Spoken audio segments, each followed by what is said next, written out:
Welcome to the Crypto Infinity channel where we try to help you find infinite ways to make money.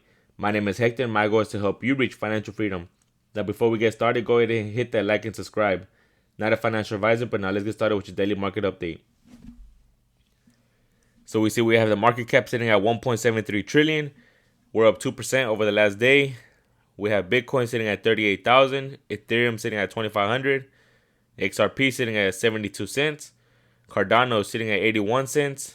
We have Polygon sitting at $1.45. We have Kronos, which is CRO, sitting at 38 cents. We have Algorand sitting at 74 cents and Hedera sitting at 21 cents. So notice I did mention Algorand, Polygon, and Ethereum today. So just keep in mind on what I mentioned on. So let's get on to crypto bubbles. We take a look at them. The majority of the coins are in the green. So we have 3 huge green coins over here. So again, not many in the red. We do have some in the red, but not really.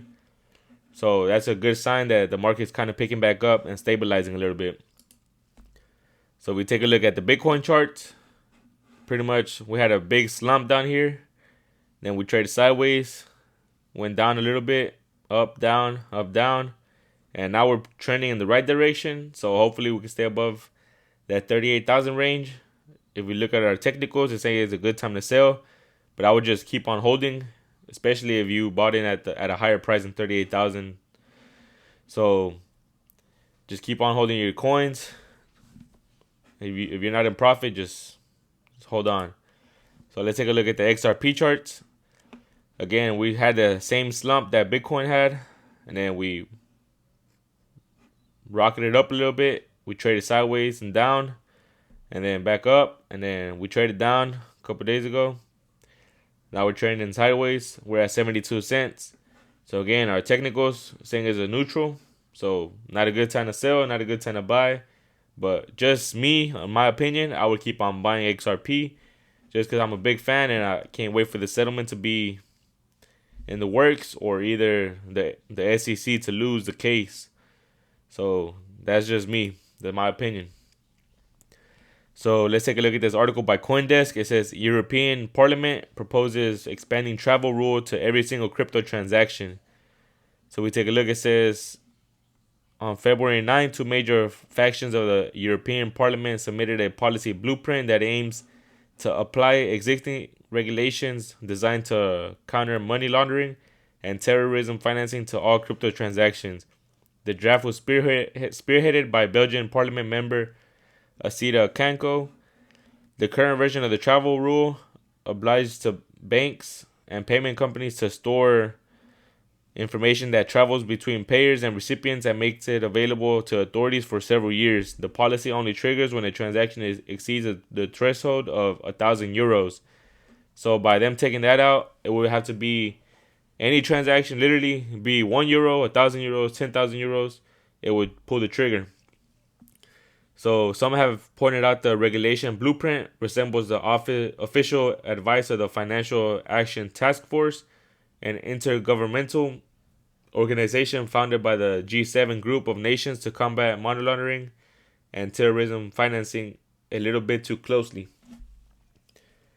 So we see here it says Kanko and Ultrasun proposed to drop the threshold for crypto transactions, which would effectively force exchanges and wallet providers to record the travel information for every single transfer. European authorities would obtain the name of the sender and recipient, the sender's home address, the passport number, and the wallet address of both the sender and recipient.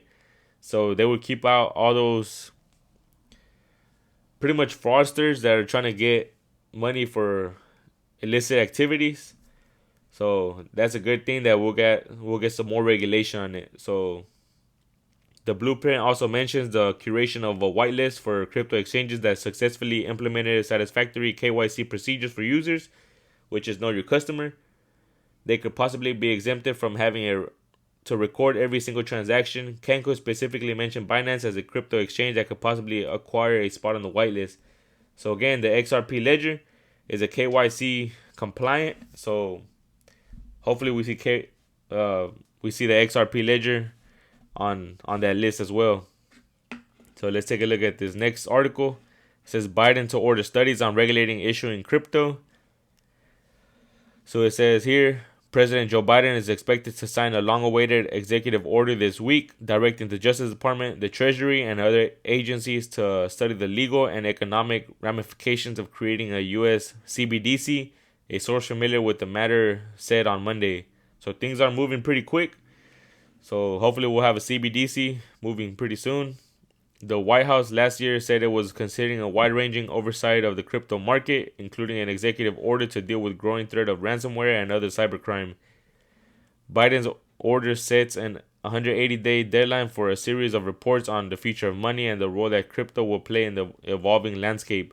We could see a significant shift in policy in 180 days. This is a likely step toward creating a CBDC, the source said. Citing significant momentum behind such a move within the Biden administration. However, the reports being ordered could still raise concerns about such a move or conclude that it would require congressional approval, the source cautioned. The Biden order will likely come on Wednesday, comes amid heightened concern about the use of crypto by Russian elites to circumvent Western sanctions that have cut off Russia from large portions of the global economy and moves by China and other economies to create their own cryptos. The timing of the order was first reported by Bloomberg. So if we take a look at this next article, it says New York City on ultra high alert amid increased risk of Russian retaliatory cyber attack. So we haven't had any compromises, but it hasn't been for a lack of trying or a lack of very well built response, NYPD Deputy Commissioner said. So it says New York State is facing increased risk of cyber attack from Russian retaliators, while city agents have seen more breach attempts amid heightened tensions that have risen from the Russian invasion of Ukraine. So they pretty much have had cyber attacks, but they've been prepared for them. So they've had attempts and heightened tensions. So that's not good. So we'll just keep our eye on that. So again, get your money on a ledger. This could be a heads up advertisement. Like again, get your money on a ledger. I cannot stop saying that because it's very important to keep your money safe. It's an offline wallet, a storage wallet, and can't pretty much get into that. Once your money's on there, it's on there, and that's it. So it says we see threats pop up periodically. These specifically associated to this heightened sense. We've seen an uptick, but we're not aware of any campaign that's explicitly targeting the city itself. So that's not pretty good. But again, if Russia tries to do a retaliatory cyber attack on the U.S. and it causes injury or death to a person here in America, it could trigger Article 5, which states the parties agree that an armed attack against one or more of them in Europe or North America shall be considered an attack against them all, and consequently they agree that if such an armed attack occurs, each of them in exercise of the right of individual or collective self-defense recognized by Article 51 of the Charter of the United Nations will assist the party or parties so attacked by taking forthwith, individually and in concert with the other parties, such action as it deems necessary, including the use of armed force to restore and maintain the security of the North Atlantic area. Any such armed attack and all measures taken as a result thereof shall immediately be reported to the Security Council. Such measures shall be terminated when the Security Council has taken the measures necessary to restore and maintain international peace and security. So again, that could trigger World War III, which is not good. So hopefully that doesn't happen, but we should always keep our eye out pretty much for anything suspicious going on. Because again, this could trigger World War III and cause pretty much every single market to go down. Maybe not in the long run, but in the short run, everything will dip. And maybe in the long run, we could see a huge pump. But let's hope it doesn't get to that. I mean, I hope we do have the huge pump, but not because of a war. So If we take a look at the next article, it says Santander launches loans backed by tokenized commodities such as soy and corn. So Santander, Spanish banking multinational Santander, has launched loans in Argentina collateralized with tokenized commodities, the bank told CoinDesk on Monday. During a trial period in February, Santander already delivered loans to Argentine farmers in conjunction with Agrotoken, an Argentina-based agricultural commodities tokenization platform. It says this is the first time a financial service platform has used blockchain technology and crypto assets to expand the agricultural credit market and unlock farmers' business potential. Agrotoken expects that over the next 6 months, 1,000 Argentine farmers will receive Santander credits collateralized with tokens based on soybeans, corn, and wheat, launched by Agrotoken. So Agrotoken began working with Santander 7 months ago with the project involving both the bank's local team and its global blockchain division. Santander and Agrotoken plan to offer the crypto-backed loans in Brazil in June and in the US in late 2022, noting that the three countries together comprise 70% of the global wheat, corn, and soybean production. According to Agrotoken, each token corresponds to a ton of grain that the farmer has sold and delivered to a grain elevator, which is then validated through a proof of grain reserve test. After a farmer requests a loan from Santander, the bank will confirm on the platform developed by a partnership with Agrotoken whether the farmer complies with the conditions to receive the money. Once the loan is approved, tokens will be sent to an escrow, which is a third-party smart contract, until the credit is repaid with fiat or tokens. If a farmer repays the loans with tokens, Santander will automatically convert them to Argentine pesos on the Agrotoken platform.